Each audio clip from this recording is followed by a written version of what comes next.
आज 2077 साल असोज 14 गते बुधबार काठमाडौँमा रेडियो एनआरएन 99.1 देशभर विभिन्न एफएम र संसारभर रेडियो nrn.com मार्फत प्रसारण भइरहेको नेपाली रेडियो नेटवर्कको नेपाली खबरमा सरोज कोइराला र उषा किरणको नमस्कार।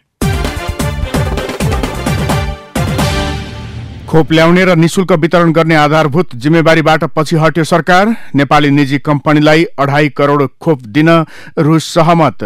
राहतमा कंजुस्याई भागबण्डा मिलाउन मन्त्रालय थपिँदै विवादित सीमाका बारेमा असोज भित्रै प्रमाण सहितको प्रतिवेदन बनाइने लगायतका खबर आजका पत्र पत्रिकाको अघिल्लो पृष्ठमा छापिएका छन्। कान्तिपुर दैनिकमा छापिएको महाकाली पारीको कारगिल टोल शीर्षकको खबरलाई हामीले आजको खास खबर बनाएका छौं। कञ्चनपुरको महाकाली नगरपालिका 9 का शंकर केसी सहित 3 जना कारगिलको द्रास स्थित भारतीय सेनाको पोस्ट छेउमै बसेका थिए। अचानक पाकिस्तानी सेनाले प्रहार गरेको तोपको गोला आएर उनीहरू बसेभन्दा केही पर खस्यो। कान नजिकैबाट गोला गएपछि केसीको होस हवास उड्यो। यो सन् 1979 को कुरा हो, जतिबेला कारगिलमा भारत पाकिस्तान बीच युद्ध चलिरहेको थियो। केसी भर्खर भरियाको काम गर्न गाउँले साथीभाइसँगै कारगिल पुगेका थिए। त्यहाँ पुगेको 3-4 महिनामै नजिकैबाट गोला झरेको देखेको उनी सम्झन्छन्। कञ्चनपुरको महाकाली पारी रहेको दोधारा साँधनी क्षेत्रबाट कारगिलमा भरियाको काम गर्न जानेको संख्या अत्यधिक छ। भारत स्वतन्त्र भएर भारतबाट पाकिस्तान अलग राष्ट्र बनेदेखि नै त्यहाँका कारगिल जानेको संख्या ठूलो थियो। दोधारा साँधनीबाट मात्रै 300 जना भरियाको काम गर्न जाने गरेको शंकर बताउँछन्। उनको गाउँबाट मात्रै 30-40 जना भन्दा बढी गएका थिए। कारगिल जानेहरूले त्यहाँको युद्धलाई रोमाञ्चक तरिकाले गाउँलेलाई सुनाउने गर्थे। बिस्तारै उनको गाउँ कारगिल टोलका रूपमा चिनिन थाल्यो। 2 वर्ष कारगिलमा भरियाको काम गरेका दोधारा साँधानीकै दलबहादुर बोहरा पनि त्यो समयको स्मरण गर्छन्। युद्धस्थल भए पनि काम गर्न बानी पारेका थियौं। उनी भन्छन्, बम गोला र फायरिङ बीच भारी बोक्नु पर्थ्यो। उनी सन् 2001 देखि 2 वर्ष कारगिलमा बसेका थिए। महिनामा 25-30 हजार भारू सहजै कमाउन सकिने उनको भनाइ थियो। दोधाराकै 48 वर्षीय शंकर जैशी भने 18 वर्षदेखि कारगिलमै छन्। 2 वर्ष भरियाको काम गरेका उनी यतिबेला कामदारको नायिकेको रूपमा काम गर्छन्। सेनालाई भरियाहरू दिने जिम्मा उनकै हो। अहिले पनि मेरा 50-60 जना कामदार पोस्टमा भरियाको काम गरेका छन्। लकडाउन अघि घर फर्किएका महाकाली नगरपालिका 8 बजाङी टोलका जैशीले भनेका छन्, अहिले फोन सम्पर्क बाटै काम गराइरहेको छु। नेपाली रेडियो नेटवर्कको नेपाली खबरमा अब पहिलो पृष्ठका खबर। नयाँ पत्रिकाले खोप आउने सरकारले होइन व्यापारीले ल्याउने, महामारी विरुद्धको खोप ल्याउने र निशुल्क वितरण गर्ने आधारभूत जिम्मेवारीबाट पछि हट्यो सरकार शीर्षकमा खबर छापेको छ। कोभिड विरुद्ध रसियाले परीक्षण गरिरहेको खोप स्पुतनिक 5 नेपाल आउने समाचार विश्वभर फैलिएको छ। सरकारी पहुँच प्रयोग गरेर एक निजी कम्पनीले व्यापारका लागि खोप ल्याउने सम्झौता गरेको छ। महामारी विरुद्धको खोप ल्याउने र निशुल्क वितरण गर्ने जिम्मेवारीबाट सरकार पछि हटेको छ। रसियन खोप नेपाल आउने समाचार अमेरिकी च्यानल CNN देखि इन्डिया टुडे लगायतका भारतीय मिडियाले पनि प्रकाशित गरेका छन्। तर नेपाल सरकारका आधिकारिक निकायहरू औपचारिक रूपमा जानकार छैनन्।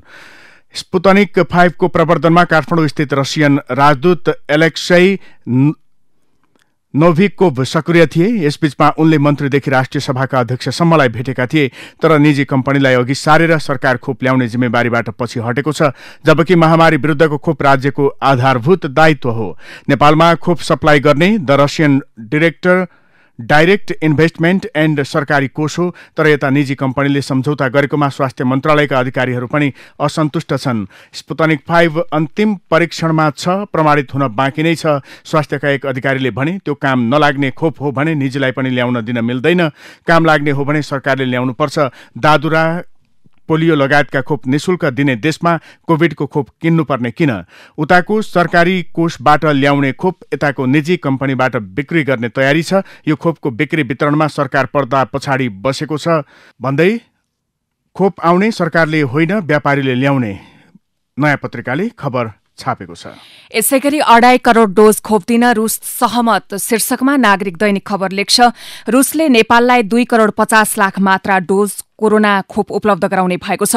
रूसको सरकारी स्वामित्व the Russian direct investment fund र नेपाली फार्मास्युटिकल्स वितरक कम्पनी ट्रिनिटी बीच भएको सम्झौता अनुसार रूसले हाल उत्पादन भइरहेको स्पुतनिक भी नामक खोप नेपाललाई उपलब्ध गराउने भएको हो। सन् 2011मा रुसी राष्ट्रपति र प्रधानमन्त्रीको नेतृत्वमा स्थापित फण्ड रुसमा विदेशी लगानी प्रवर्धन गर्न कार्यरत छ। सम्झौता अनुसार नेपालका 90% जनसंख्याले यो खोप पाउने भएको अमेरिकी न्यूज एजेन्सी PR न्यूज वायरले मंगलबार जनाएको छ। तेस्रो तथा अन्तिम चरणको क्लिनिकल परीक्षणमा रुसी खोपको नकारात्मक प्रभाव नदेखिएको र यसले 100% सहभागितामा प्रतिरक्षात्मक प्रतिक्रिया दिएको जनाइएको छ। रुसको Gamaleya national research institute of epidemiology and माइक्रोबायोलोजीले निर्माण गरिरहेको सो खोप रुसी मन्त्रालयले दर्ता गरिसकेको छ। विधिवत दर्ता भएको यो खोप विश्वमै कोरोना विरुद्धको पहिलो हो। सेप्टेम्बर 4मा मेडिकल जर्नल ल्यान्सेटले यो खोपको पहिलो र दोस्रो चरणको परीक्षण नतिजा प्रकाशन गरेको थियो।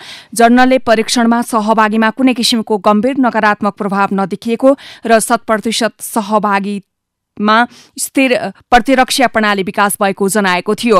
हाल 40,000 स्वयंसेवकमा यो खोपको परीक्षण भइरहेको छ भने अरू 60,000ले परीक्षणमा सहभागी हुन नाम दर्ता गरेको जनाइएको छ। यो परीक्षणको नतिजा आगामी अक्टोबर-नोभेम्बरमा प्रकाशित हुने तयारी छ। एसिया, मध्यपूर्व, ल्याटिन अमेरिका र युरोपका 50 देशले यो खोपको माग गरेका छन्। फण्डले यसअघि नै मेक्सिकोलाई 3 करोड़ 20 लाख, ब्राजिललाई 5 करोड़, भारतलाई 10 करोड़ र उज्बेकिस्तानलाई 3 करोड़ 50 लाख मात्रा दिने घोषणा गरिसकेको छ। राहतमा कंजुस्याई भागभण्डा मिलाउन मन्त्रालय थपिँदै शीर्षकमा कान्तिपुर दैनिक खबर लेख्छ। लकडाउनका कारण क्षति बेहोरेका किसानलाई राहत वितरण गर्ने प्रस्ताव गत चैत अन्तिम साता मन्त्री परिषदमा पेश भएको थियो। लकडाउन अघिको बिक्री अभिलेखका आधारमा दूध किसानलाई प्रति लिटर 10 रुपैयाँ, कुखुराको अण्डा उत्पादकलाई, माउ र ब्रोइलर कुखुरा उत्पादकलाई चल्ला राहत दिने पहिलो चरणको प्रस्ताव कृषि तथा पशुपक्षी विकास मन्त्रालयको थियो। राजस्व संकलन कम भइरहेकाले स्रोत पुग्दैन भन्ने धारणा प्रधानमन्त्री केपी शर्मा ओली र तत्कालीन अर्थमन्त्री युवराज खतिवड़ाबाट आएपछि त्यो प्रस्ताव तुहियो। कोभिड-19 का कारण किसान, श्रमिक र गरिबीको रेखामुनि रहेकाहरूमाथिको दायित्व बेहोर्न दबाव आइरहे पनि सरकार स्रोतको अभाव देखाउँदै पन्छिरहेको छ। तर यही बेला संवैधानिक मर्म तथा सरकारद्वारा गठित विभिन्न विज्ञ समितिको सुझाव विपरीत सार्वजनिक खर्च बढाउने गरी मन्त्रालय थप्ने गृह कार्य सुरु भएको छ। सत्तारूढ नेकपाका अध्यक्षद्वय ओली र पुष्पकमल दाहाल गुटगत भागभण्डा मिलाउन मन्त्रालयको संख्या थप्ने विषयमा सहमतिमा पुगिसकेका छन्। ऊर्जा, जलस्रोत तथा सिंचाई मन्त्रालय, उद्योग वाणिज्य तथा आपूर्ति मन्त्रालय र भौतिक पूर्वाधार तथा यातायात मन्त्रालय फुटाउने सहमति बनिसकेको छ। उनीहरू निकट स्रोतले भनेको छ। संविधानले प्रधानमन्त्री सहित 25 जना मन्त्री बनाउन सक्ने अधिकार दिएको र हाल भइरहेकै कर्मचारीले काम गर्न सक्ने भएकाले नै मन्त्रालय थप्न लागिएको नेकपा स्रोतको तर्क छ। तर मन्त्रालय थप गर्ने बित्तिकै मन्त्री र सचिवालय समूह, कर्मचारी र दैनिक मसलन्द खर्चको भार स्वतः थपिन्छ। प्रति मन्त्रालय कम्तीमा वार्षिक 1 अर्ब रुपैयाँको व्ययभार हुन्छ। यता प्रधानमन्त्री एवं नेकपा अध्यक्ष केपी शर्मा ओली र अर्का कार्यकारी अध्यक्ष पुष्पकमल दाहाल लगायत छलफलमा जुटे पनि मन्त्रीपरिषद पुनर्गठनको मापदण्ड तय हुन सकिरहेको छैन। उनीहरूबीच मन्त्रीपरिषद पुनर्गठन, राजनीतिक नियुक्ति तथा पार्टी एकीकरणका बाँकी काम टुङ्गाउने विषयमा छलफल हुँदै आएको छ। बिहिबारदेखि मंगलबारसम्म प्रधानमन्त्रीको सरकारी निवास बालुवाटारमा भएको घण्टौंको छलफलमा दुवै पक्षले एक अर्कालाई मापदण्ड तय सम्बन्धी आफ्ना धारणामा सहमत गराउन सकिरहेका छैनन्। आजको नागरिक दैनिक खबर लेख्छ, गुटको दलदलमा ठूला दल, आफ्नैबाट अप्ठ्यारोमा छन् नेता देउबा पौडेल र सिटौला। नेपाली कंग्रेसको 13औं महाधिवेशनमा सभापति पदका लागि प्रतिस्पर्धा गरेका शेरबहादुर देउबा, रामचन्द्र पौडेल र कृष्णप्रसाद सिटौला 14औं महाधिवेशनको संघारमा आइपुग्दा आफू निकटबाटै अप्ठ्यारोमा परेका छन्। 13औं महाधिवेशनमा एउटै प्यानलबाट महामन्त्रीको प्रत्याशी बनेका नेता त्रयका लागि सबैभन्दा चुनौती बनेर देखिएका छन्। 4.5 वर्ष अघि सम्पन्न 13औं महाधिवेशनबाट पार्टी नेतृत्वमा पुगेका देउबाले विधान अनुसार संगठन सञ्चालन गर्न नसकेको भन्दै संस्थापन इतर समूह निरन्तर विरोधमा रहेको छ। यसै क्रममा महाधिवेशनको निष्पक्षतामाथि नै प्रश्न उठाउँदै सोमबार मात्र 27 केन्द्रीय सदस्यले केन्द्रीय कार्यालय सानेपामा विरोध पत्र बुझाए। त्यसमा अघिल्लो महाधिवेशनमा देउबा प्यानलबाट महामन्त्रीको उम्मेद्वार बनेका अर्जुन नरसिंह केसीले समेत हस्ताक्षर गरेका छन्। संस्थापन इतर पक्ष मात्र होइन, देउबा निकटका केसी लगायतका नेता पनि उनको कार्यशैलीप्रति सन्तुष्ट छैनन्।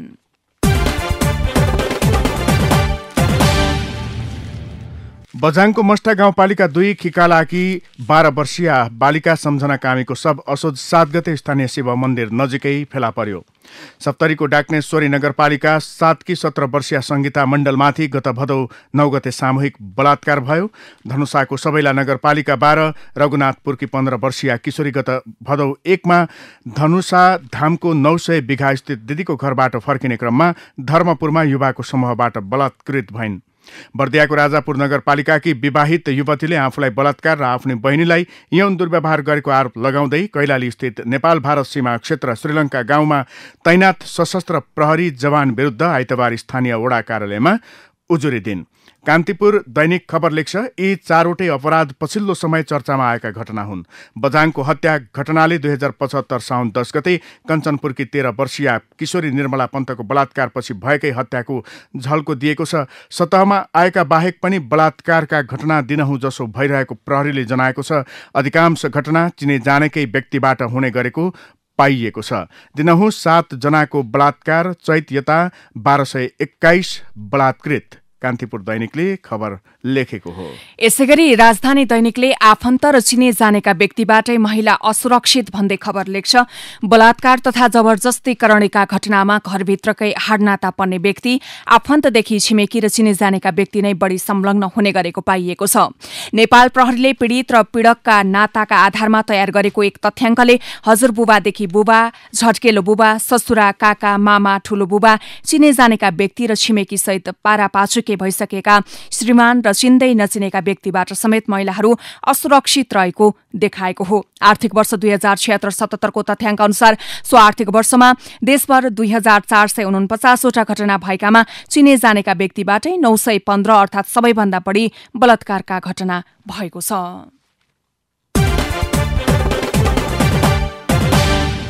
पर्यटकीय शहर पोखरामा बस पार्क निर्माण प्रक्रिया सुरु भएको 18 फागुन 2032 देखि नै हो। त्यति बेला नेपाल राजपत्रमै सूचना प्रकाशित गरेर बस पार्कका लागि जग्गा अधिग्रहण गरिएको थियो। तर 45 वर्षपछि पनि त्यो जग्गामा पूर्वाधार निर्माण भएको छैन। उल्टै बस पार्कको क्षेत्रफल निरन्तर खुम्चिदो छ। 14 माघ 2071 मा सार्वजनिक भएको अध्ययन अनुसार बस पार्कको जग्गामा 454 परिवार अव्यवस्थित बसोबास रहेको पुष्टि भएको थियो, जुन अहिले बढेर करिब 550 पुगेका छन्। पर्यटकीय शहरको बस पार्क 4.5 दशकदेखि चुनावी नारा मात्र बन्यो। पोखरा 9 का वडाध्यक्ष रामराज लामिछाने भन्छन्, 45 वर्ष बित्यो बनेन पोखरा बस पार्क। शीर्षकमा नयाँ पत्रिकामा यो खबर छापिएको छ। नेपाल र भारत सीमा क्षेत्रमा रहेका कालापानी, लिपुलेक र लिम्पियाधुराको विषयमा प्रमाण जुटाउन विज्ञ टोली खटिएको छ। सोभूमि नेपालको दावीलाई प्रमाणित गर्न ऐतिहासिक तथ्य र खोजहरूको अध्ययन गरेर असोजभित्रै प्रतिवेदन बुझाउने गरी नीति अनुसन्धान प्रतिष्ठान विकास समितिका कार्यकारी निर्देशक डाक्टर विष्णुराज उप्रेतीको संयोजकत्वमा बनेको 9 सदस्यीय समिति जुटिरहेको छ। गत जेठमा गठन भएको विज्ञ टोलीले सन् 1814 देखि 16 सम्म चलेको नेपाल र अंग्रेज युद्धपछि नेपाल र इस्ट इण्डिया बीच भएको सुगौली सन्धिमा कायम भएको नक्सा र ऐतिहासिक प्रमाणित कागजात सहित प्रतिवेदन बुझाउने तयारी गरेको छ। सो सन्धिमा काली नदीको पूर्वी भूमि नेपालमा रहेको उल्लेख छ। सोही आधारलाई नेपालले प्रमाणका रूपमा पेश गर्न सक्नेछ। विज्ञ समूहको सदस्यमा कानूनविद सूर्य प्रसाद सुवेदी, इतिहासविद रमेश ढुङ्गेल, कानूनविद विपिन अधिकारी, जलविज्ञानविद जगत भूषाल तथा तुयानाथ बराल, हिमालय थापा र अप्सरा चापागाई रहेका छन्। राजधानीको खबर हो। यस्तै तातोपानी र रसुवागढी नाका खोल्ने सहमति शीर्षक अर्को खबर पनि लिँदैछौं। नेपाल चीन बीचको तातोपानी र रसुवागढी नाका खोल्ने सहमति भएको छ। कोभिड-19 का कारण लामो समयदेखि तातोपानी र रसुवागढी नाका बन्द थियो।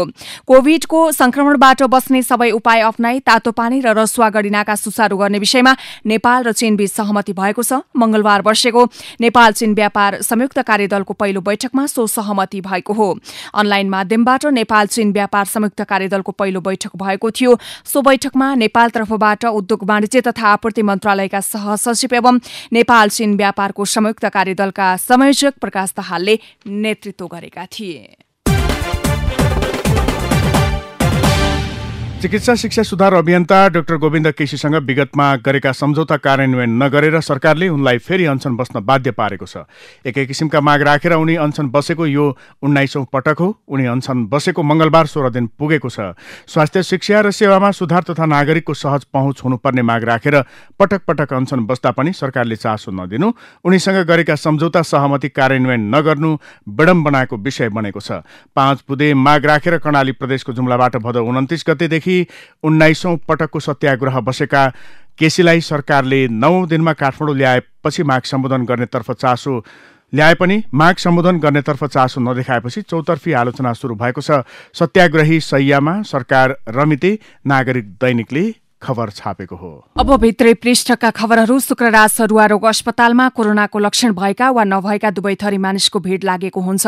उनीहरू आफूलाई कोरोना लाग्यो वा नलागेको यकिन गर्नुभन्दा पनि कोरोना परीक्षणको रिपोर्ट घरधनी वा काम गर्ने कार्यालयमा लगेर देखाउन परीक्षण गर्न बाध्य भएका हुन्। लकडाउन खुलेपछि राजधानी प्रवेश गर्ने अन्तर्देशीय र अन्तर्राष्ट्रिय दुवै व्यक्तिलाई घरबेटीको अनिवार्य पीसीआर परीक्षणको रिपोर्ट चाहिन्छ।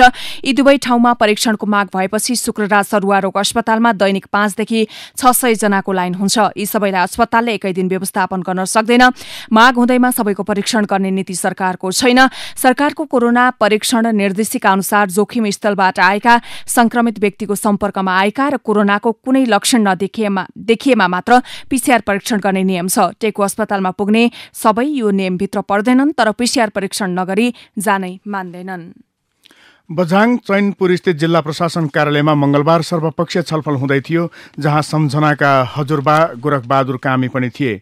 हामी गरिब छौं, तर मेरी नातिनीको हत्यारा समातिएर पनि उम्कने हुन् कि भन्ने डर छ।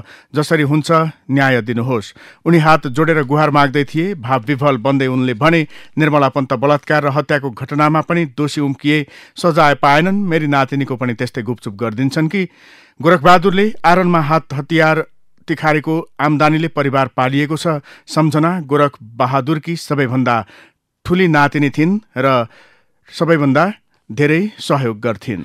जथाभावी सड़क खन्ने प्रचलन बढेसँगै स्याङ्जाका धेरै बस्ती पहिरोको जोखिम मोल्न बाध्य छन्। स्थानीय तहदेखि प्रदेश र संघीय सरकारको सबैभन्दा बढी विकासको नाममा बिना इन्जिनियरिङ नापजाँच सड़क खन्ने प्रचलनले स्याङ्जाका धेरै बस्ती जोखिम मोल्न बाध्य छन्। सड़ककै कारण पहिरोले स्याङ्जामा 100औं घर गोठ पुरे भने अधिकांश बस्ती जोखिममा छन्। असोज 8 गते स्याङ्जाको वालिङ नगरपालिका 14 तामदीमा अविरल वर्षाले एकै घरका 9 जनाको पहिरोमा पुरेर मृत्यु भयो। अत्यन्तै जोखिमयुक्त पाखोबाट सड़क निर्माण र सड़क मुनि रहेको घर पहिरो आएर पुरिदिँदा 9 जनाले मृत्युवरण गर्न पुगेका थिए।